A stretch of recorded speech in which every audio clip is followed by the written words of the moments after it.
सही बुखारी की हदीस नंबर 392, हमसे नईम बिन हम्माद ने बयान किया, कहा हमसे अब्दुल्ला, अच्छा ये पूरा चेन है।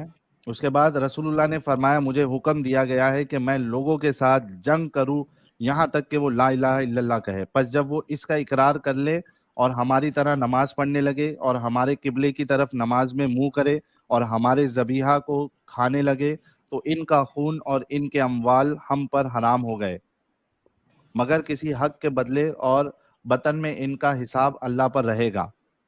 जी। हाँ जी, तो वो उन लोगों के लिए जो इस्लाम को हमेशा नुकसान पहुंचाने के लिए वो लोग कहाँ फिराक पे नुकसान रहते यहाँ थे। पे? भाई नुकसान की बात ही नहीं है ना, यहाँ पे रसूलुल्लाह कह रहे हैं कि जब तक लोग ला इलाहा इल्लल्लाह नहीं कहेंगे तब तक मैं उनसे लड़ता रहूंगा। ये क्या बात है? अरे भैया, वो आप पूरा कॉन्टेक्स्ट में पढ़िए, समझिएगा, तब वो पूरा होगा। कॉन्टेक्स्ट में बताया हूं तुमको। कौन कहता है? देखो, जो दुश्मनी होती है ना, मेरी बात सुनो, दुश्मन होता है ना, यहाँ पे ये साबित हो रहा है कि आपने दूसरे मजहब वालों को रहने ही नहीं देना है। क्योंकि अगर कोई जुल्म कर रहा है तो बस उसके जुल्म तक उसको रोका जाएगा, उसको कन्वर्ट नहीं किया जाएगा। यानी मिसाल के तौर पे एक इंसान है, ठीक है, वो अगर आपसे कोई वो चोरी कर रहा है तो उसको चोरी की सजा दी जाएगी। उसको ये नहीं कहा जाएगा कि तू इस्लाम कबूल कर ले, तू जब तक इस्लाम नहीं कबूल करता मैं तेरे को चोरी की सजा देते रहूंगा। ऐसा नहीं होता है। आप किसी पे रिलीजन जो है वो थोप नहीं सकते हो। तो यहाँ पे वो आपके लोग रसूल जो है वो खुले तौर पे, ये जितने लोग अभी जो हमने बयान किया है हिस्ट्री में, हिंदुस्तान में किस तरीके से इन्होंने नंगा नाच किया है, ये आ कहाँ से रहा है? ये आपके रसूलुल्लाह से आ रहा है। ये मंदिरों को क्यों तोड़ा जा रहा है मालूम है तुमको? क्योंकि यहाँ देखो, ये भी बता देता हूँ ताकि तुम्हारी आंखें खुल जाए। तुम मानने वालों में से तो नहीं हो, लेकिन हो सकता है कि तुम्हारा जहन जो है वो खुल जाए और तुम इसको जो है वो इस गंदगी से निकलो। एक मिनट रुको, मैं वो भी बता देता हूँ तुमको। नए गंदगी से तो कभी नहीं निकले। नहीं निकलेंगे ना गंदगी से, संडास में ही रहना है। गंदगी अंदर में तुम्हारे गंदगी संडास से तो बना हुआ है। नहीं नहीं, वो गंदगी है, ये नहीं तो गंदगी से निकलेंगे कैसे? ये गंदगी ही है ना भाई। ये देखो, यहाँ पे देखो, सही मुस्लिम की हदीस नंबर 2243, याहिया बिन याहिया आज अबू बकर बिन अबू शैबा, अच्छा ये पूरी हदीस है, हजरत अबू ये क्या है, अबू हियाज असदी से रिवायत है, मुझे हजरत अली ने फरमाया, क्या मैं तुझे इस काम के लिए ना भेजूं जिस काम के लिए मुझे रसूलुल्लाह ने भेजा, ताकि तू किसी सूरत को मनाए बगैर, मिटाए बगैर ना छोड़े और ना किसी बुलंद कबर को बराबर किए बगैर। तुमने जितने भी आइडल्स है उसको तोड़ने का तुम्हारे रसूलुल्लाह ने हुक्म दिया है। ये देखो, हाँ तो यहाँ पे देखो, सही मुस्लिम सही मुस्लिम की हदीस देखो, यहाँ पे क्या कहते हैं अल्लाह के रसूल, अंबिया कौन होता है? अंबिया वो होता है जो बुतों को तोड़ता है। ये देखिए, अल्लाह ताला ने मुझे ये पैगाम देकर भेजा है कि सिला रहमी करना और बुतों को तोड़ना। हाँ, तो बुत को तोड़ने में क्या हर्ज है? अच्छा, अभी मेरे को एक बात बताओ, अपना इस्लाम इज द बेस्ट।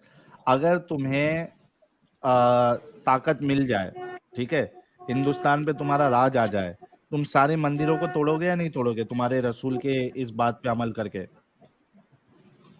हाँ, उसको दावत देंगे पहले दिन का, अगर नहीं मानेगा तो हाँ, फिर नहीं माना, तोड़ देंगे। हाँ, वो तो करना पड़ेगा। ये है हमारे प्यारे मोमिन भाई लोग, ये देखो।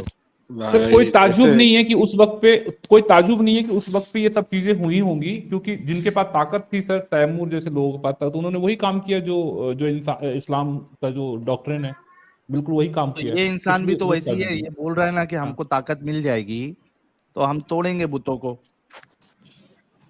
नहीं, वो साहिल भाई। पहले दावत देंगे भैया, वो थोड़े दावत अच्छा देंगे, अच्छा। समझाएंगे, फिर उसको तुम्हारी झूठी सही दावत को रास्ता अगर पे कबूल लाएंगे। नहीं करेंगे, तुम्हारी झूठी दावत को कबूल नहीं करेंगे तो तोड़ोगे ना फिर बुतों को, मंदिरों को, चर्चों को। ये है ना तुम्हारा हाँ तो, इस्लाम, गटर इस्लाम, गंदा इस्लाम, लोगों पे तो फोर्स करने वाला हिंदू लोग भी इस्लाम, तो, दूसरों अरे की भैया, हिंदू लोग भी तो मुस्लिम का की मेजोरिटी तो। आस्थाओं को, दूसरों की आस्थाओं का तुम्हारे को कोई लेना देनी है, भाड़ में जाए दूसरे की आस्था। अरे आप भैया पत्थर को क्या, पड़े हैं। पत्थर में क्या आस्था रहेगा? अरे तुमको क्या करना है? कोई पत्थर को पूज रहा है, कोई किसी और को पूज रहा है।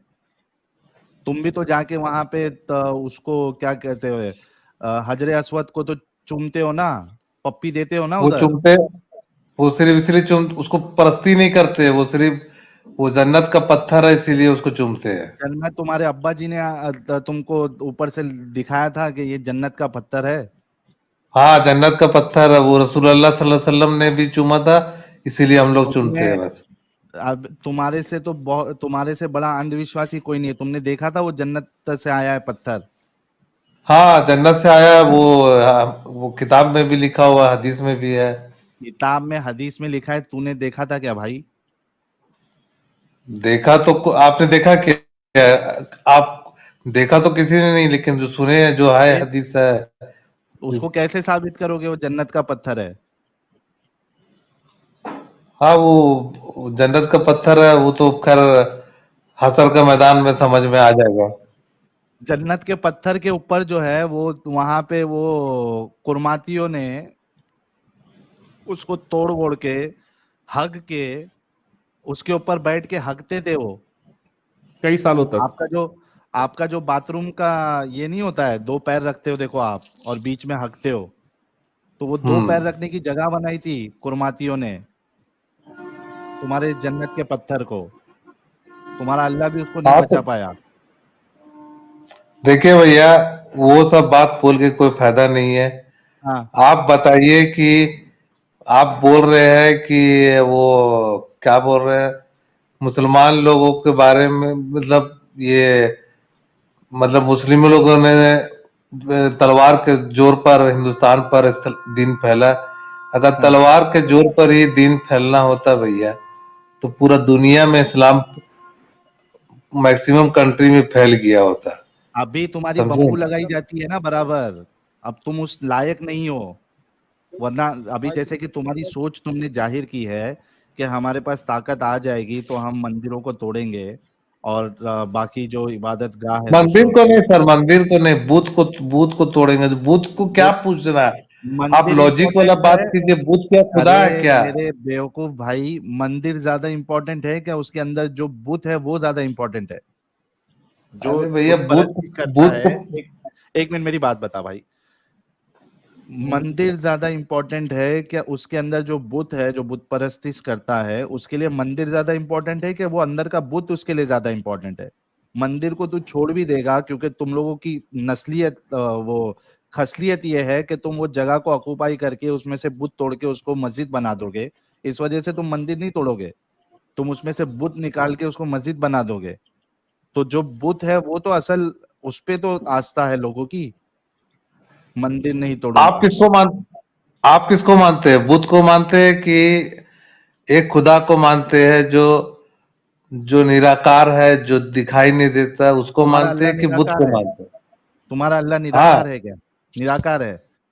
अगर मैं साबित कर दूं तुम्हारे अल्लाह के पैर है, तुम्हारे अल्लाह के हाथ है, तुम्हारे अल्लाह का चेहरा है। वो वो मतलब वो बताया गया है, मेटाफोर वर्ड पे बताया गया है। मेटाफोर समझे ना? कहाँ से है? ये एक कुरान की आयत बता दो जहां पे ये लिखा है कि अल्लाह जो है जब अपने चेहरे की बात करता है तो वो मेटाफोर है। बता दो, एक आयत बता दो मेटाफोर है करके, ये बता दो। कुरान में देखिए वो लिखा हुआ है कि अल्लाह का हाथ पैर, वो हाथ मेटाफोर पैर है किस, ये मेरे को कुरान से साबित कर दो या रसूलुल्लाह की हदीस से साबित कर दो कि जब अल्लाह कहता है उसका चेहरे के बारे में बात करता है, उसके हाथ के बारे में बात करता है, तो ये असल में उसका एक्चुअल हाथ नहीं है बल्कि मेटाफोर है। वो ये बता दो जरा। अरे भैया वो तो मतलब अल्लाह का हाथ पैर कैसा है वो तो अल्लाह ही जानता है ना भैया। तो वो नहीं, तो आप अभी आप निराकार की बात कर रहे थे ना, जब हाथ पैर हो गया तो निराकार कैसे हुआ ये? अभी तो देखिए खुदा का क्या आकार है हम लोग नहीं जानते हैं, लेकिन हम लोग का आप नजदीक में निराकार तो बोले ना, निराकार में आकार नहीं होता ना भाई, लेकिन जब हाथ होगा, चेहरा होगा तो ये तो आकार हो गया ना। तुम अपनी बात से तुम जो है वो गलत साबित हुए। अरे भैया आकार का मतलब हुआ कि मतलब कोई वो कुछ कुछ कुछ लाइट टाइप का होगा, कुछ नूर होगा, हाँ समझे? क्या होगा? कुछ लाइट टाइप का होगा, नूर होगा, आपका अल्लाह लाइट है? अच्छा, नूर से इसी आवाज टाइप का नहीं कुछ निकलता? होगा। अगर भाई आपका ट्यूबलाइट से अल्लाह आवाज नहीं लाइट निकलता है, है? एक मिनट, एक हाँ, मिनट थोड़ा सर। मैं डिस्कशन कंप्लीट कर लूं। अगर आपका अल्लाह लाइट है तो लाइट का सोर्स क्या है? क्योंकि दुनिया में बिना सोर्स के लाइट नहीं हो सकती। देखिए भैया, वो तो बाद में मालूम चलेगा कि क्या है। अल्लाह को तो किसी ने देखा तो नहीं तुम भी, है। तो इसका मतलब ये है कि तुम भी अंधविश्वासी हो, तुम भी उन चीजों पे ईमान रख रहे हो जो तुमको पता ही नहीं है। तो तुम दूसरा कोई इंसान, जैसे तुम्हारी आइडियोलॉजी है किसी चीज पर, उसी तरीके से किसी की आइडियोलॉजी बुतों में है या दूसरी चीजों में है, तो तुम उनको फिर इस तरीके से तोड़ देंगे, ये कर देंगे, इस तरीके का की जहालत वाली बातें क्यों करते हो अपने रसूल की तरह?